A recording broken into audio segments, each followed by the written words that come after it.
মানুষ বলে ভয়, কিন্তু কেউ কেউ জানে ভয়ের মধ্যেই লুকিয়ে থাকে মুক্তি। প্রথমবার যখন সে মন্দিরে ঢুকেছিল, তার মনে কোনো ভক্তি ছিল না, ছিল শুধু একটা অদ্ভুত টান। দেয়ালে ঝুলে থাকা চোখগুলো, মূর্তির সেই অদ্ভুত হাসি, সবকিছু যেন তাকিয়েই আছে তার দিকে। সে ভাবছিল, এখানে মানুষ আসে কেন? শান্তির জন্য নাকি শক্তির জন্য? হঠাৎই তার নজর গেল মায়ের পায়ের দিকে। লাল রঙে ভিজে আছে মাটি। কেউ একজন ভোগ দিয়ে গেছে একটু আগেই। কিন্তু এটা শুধু খাবার না, এটা যেন একটা প্রতিশ্রুতি। মানুষ এখানে কিছু চাইতে আসে না, মানুষ এখানে কিছু ছেড়ে দিতে আসে। নিজের ভয়, নিজের রাগ, নিজের ভেতরের অন্ধকার। সে বুঝতে পারছিল না কেন এই জায়গাটা এত আলাদা। তখনই পাশ থেকে এক বৃদ্ধ কণ্ঠ ভেসে এলো, সবাই ভুল জায়গায় খোঁজে। সে ঘুরে তাকাল, কিন্তু কাউকে ঠিকমতো দেখা গেল না। কণ্ঠটা আবার বলল, ওরা ভাবে মা শুধু দেয়, কিন্তু আসলে মা নেয়।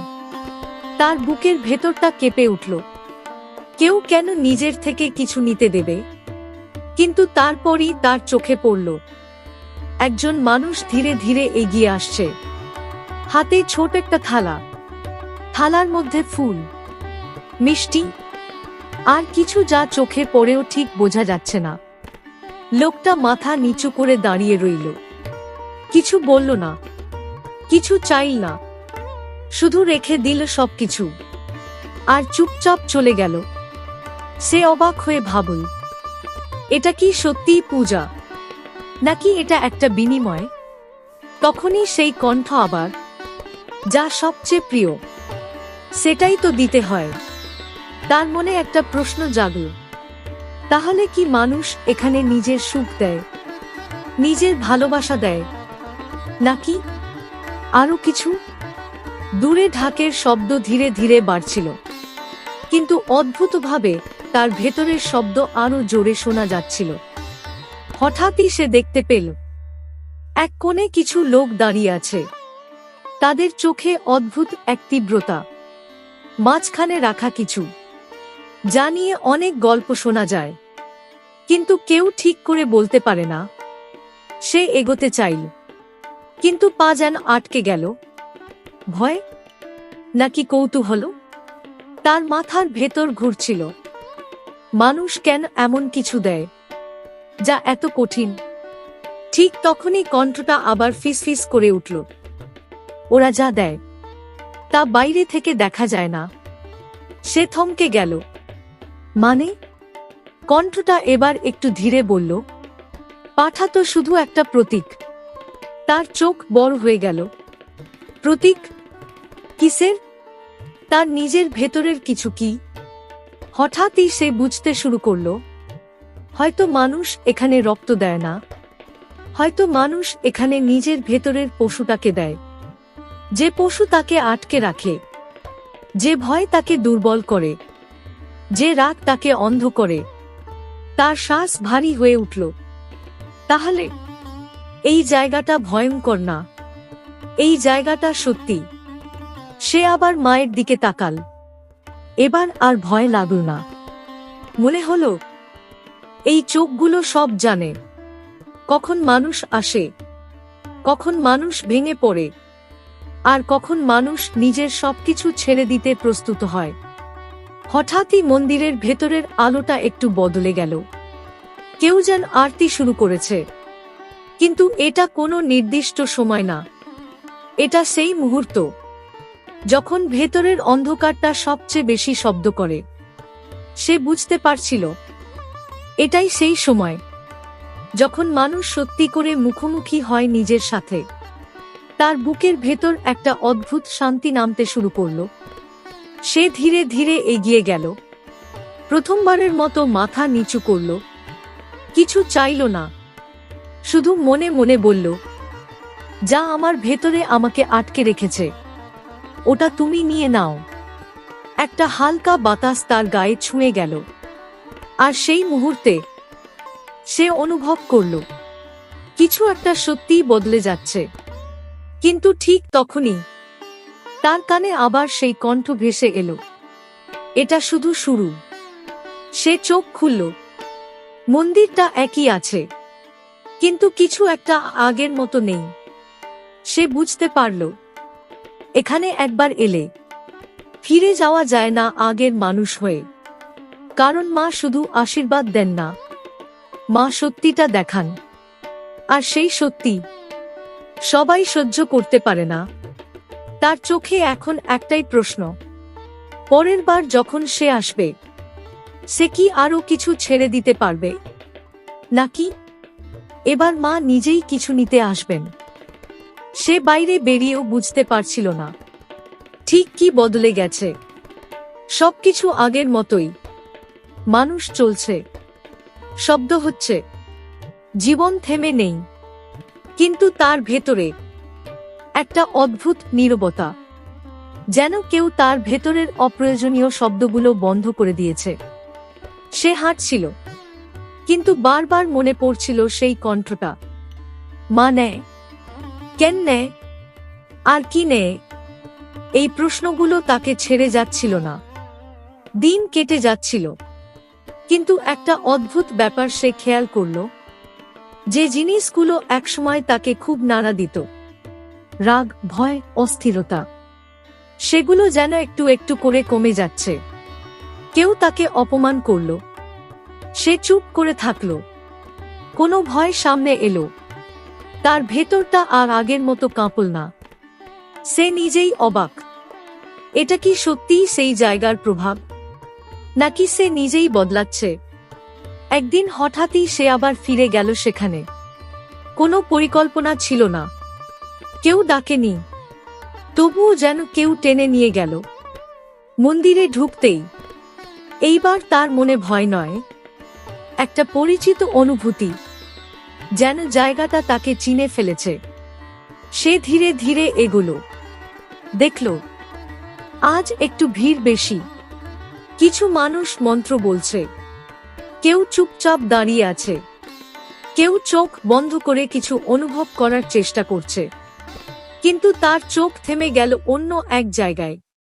একজন নারী, তার সামনে ছোট একটা পাত্র, তার মধ্যে কিছু মিষ্টি, ফল আর লাল রঙে ভেজা কিছু দানা। নারীর চোখে জল, কিন্তু মুখে অদ্ভুত শান্তি। সে কিছু বলছিল না, কিন্তু মনে হচ্ছিল সে অনেক কিছু ছেড়ে দিচ্ছে। তার হঠাৎ মনে হলো, ভোগ আসলে খাবার না, এটা একটা ভাষা, যা দিয়ে মানুষ বলে, আমি প্রস্তুত। কিসের জন্য? ছাড়ার জন্য। সে বুঝতে পারছিল, যা আমরা সবচেয়ে ভালোবাসি, যা আমাদের সবচেয়ে কাছের, সেটাই হয়তো দিতে হয়, কারণ সেটার মধ্যেই তো আমরা আটকে থাকি। হঠাৎই ঢাকের শব্দটা একটু জোরে উঠল। কেউ একজন প্রদীপ নিয়ে এগিয়ে এল। আলোটা ঘুরছে ধীরে ধীরে, আর সেই আলোয় মায়ের মুখটা বদলে যাচ্ছে, কখনো ভয়ঙ্কর, কখনো শান্ত। সে অনুভব করল এই আলো শুধু বাইরে না, এটা ভেতরেও জ্বলছে।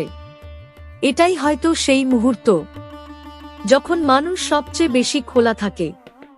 না কোনো নির্দিষ্ট সময়, না কোনো নিয়ম, শুধু একটা অবস্থা, যখন তুমি আর লুকাতে পারো না। তার বুক ধীরে ধীরে ভারী হয়ে উঠছিল। সে বুঝতে পারছিল আজ কিছু একটা তাকে দিতেই হবে। কিন্তু কি? সে তো কিছু নিয়ে আসেনি, ফুল না, মিষ্টি না। তাহলে? ঠিক তখনই তার ভেতর থেকে একটা অনুভূতি উঠল, যেটা সে এতদিন এড়িয়ে গেছে। একটা পুরনো ভয়, একটা লুকানো রাগ, একটা দমিয়ে রাখা কষ্ট। সে চোখ বন্ধ করল। প্রথমবারের মতো সে পালালো না।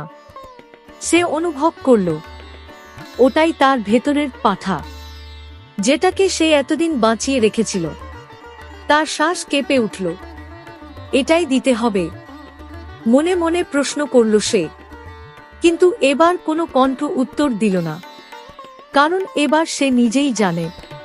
সে ধীরে ধীরে মাথা নিচু করল, আর কিছু না বলে নিজের সেই ভেতরের ভারটা চুপচাপ ছেড়ে দিল। কেউ দেখল না, কেউ জানল না, কিন্তু তার ভেতরে একটা অদ্ভুত হালকা অনুভূতি ছড়িয়ে পড়ল। সে চোখ খুলল, দেখল সবকিছু আগের মতোই আছে, তবুও কিছু একটা আগের মতো নেই।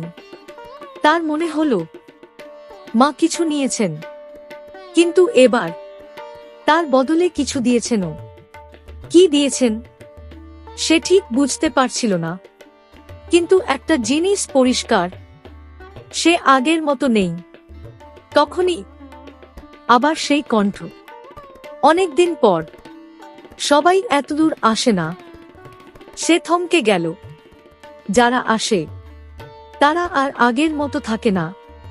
তার বুক ধীরে ধীরে ধকধক করতে লাগল। কণ্ঠটা এবার একটু গভীর হলো, কিন্তু মনে রেখো, যতটা তুমি দাও তার থেকেও বেশি নিতে হয়। সে অবাক হয়ে গেল। আরো আর কি বাকি আছে? কণ্ঠটা হালকা হাসল। সবচেয়ে কঠিন জিনিসটা এখনো বাকি। তার শরীর ঠান্ডা হয়ে গেল। সবচেয়ে কঠিন সেটা কি? সে চারদিকে তাকাল।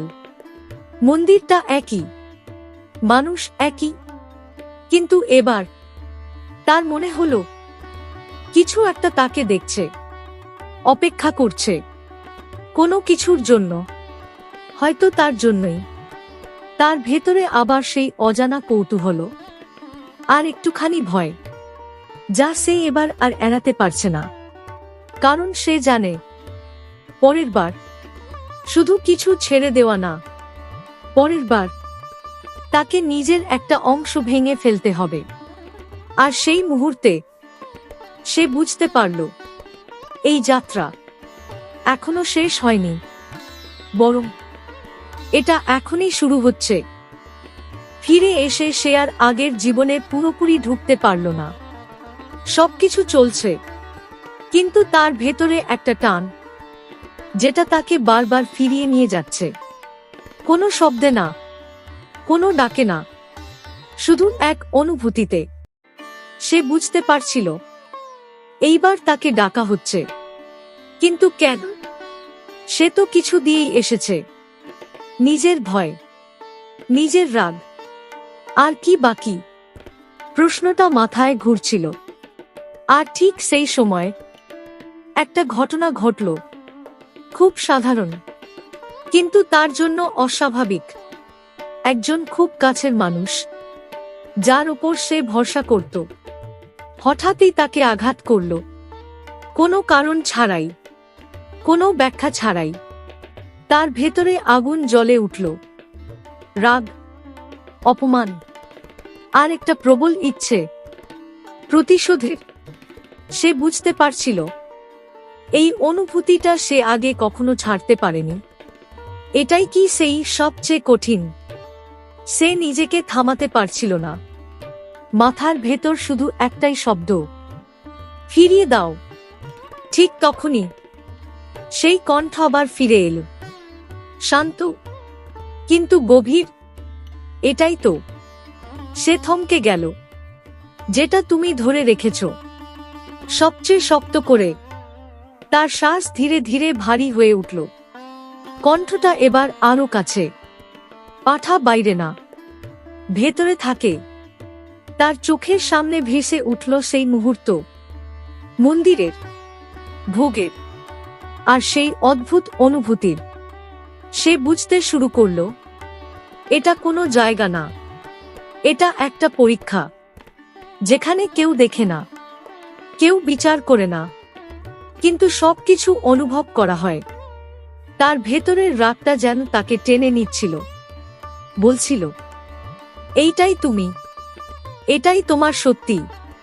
কিন্তু অন্য একটা নীরব শক্তি ধীরে ধীরে উঠছিল ভেতর থেকে, যেটা বলছিল, এটাই ছাড়তে হবে। তার শরীর কাঁপছিল, কারণ এবার এটা সহজ না।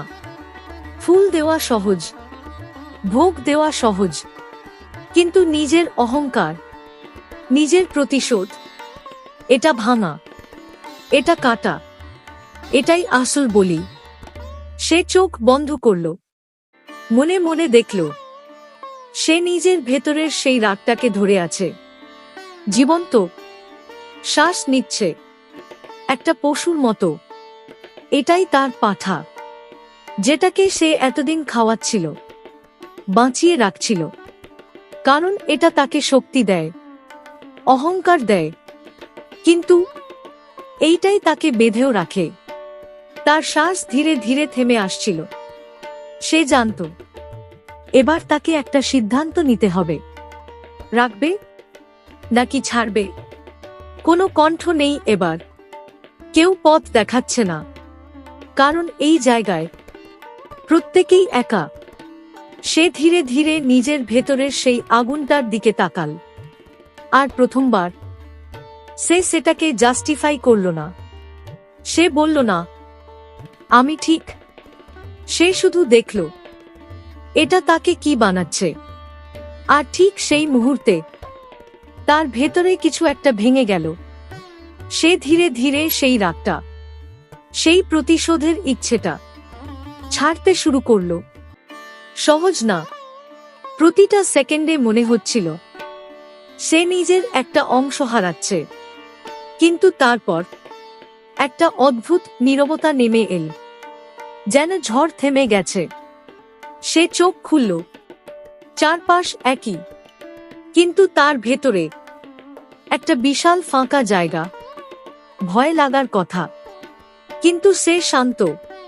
প্রথমবার সে বুঝল মা শুধু নেয় না, মা জায়গা তৈরি করে, যেখানে নতুন কিছু আসতে পারে।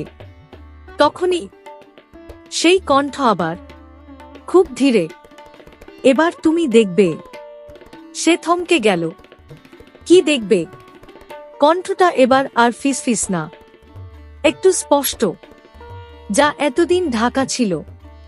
তার বুক ধক ধক করতে লাগলো, কারণ সে অনুভব করছিল এবার কিছু আসছে, কিছু যা সে আগে কখনো দেখেনি।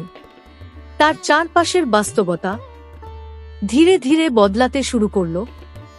মানুষের মুখ, শব্দ, সবকিছু যেন একটু অন্যরকম লাগছে, যেন একটা পর্দা সরছে ধীরে ধীরে। আর সেই পর্দার ওপারে কিছু একটা আছে, যা সব সময় ছিল, কিন্তু সে কখনো দেখেনি। তার ভেতরে একটা প্রশ্ন উঠল, এটাই কি সত্যি? কণ্ঠটা উত্তর দিল না, কারণ এবার উত্তর তাকে নিজেকেই খুঁজে বের করতে হবে।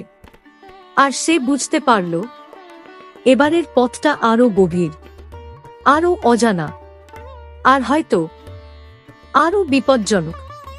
কারণ এবার সে শুধু নিজের ভেতর না, সে সত্যির ভেতরে ঢুকতে চলেছে। আর সেই সত্যি সবাইকে বদলে দেয় না, কিছু মানুষকে ভেঙে দেয়। তার শ্বাস ধীরে ধীরে থেমে আসছিল, কিন্তু তার চোখ প্রথমবারের মতো সত্যি খুলতে শুরু করেছে। আর ঠিক তখনই সে এমন কিছু দেখতে শুরু করল, যা সে কোনোদিন কল্পনাও করেনি।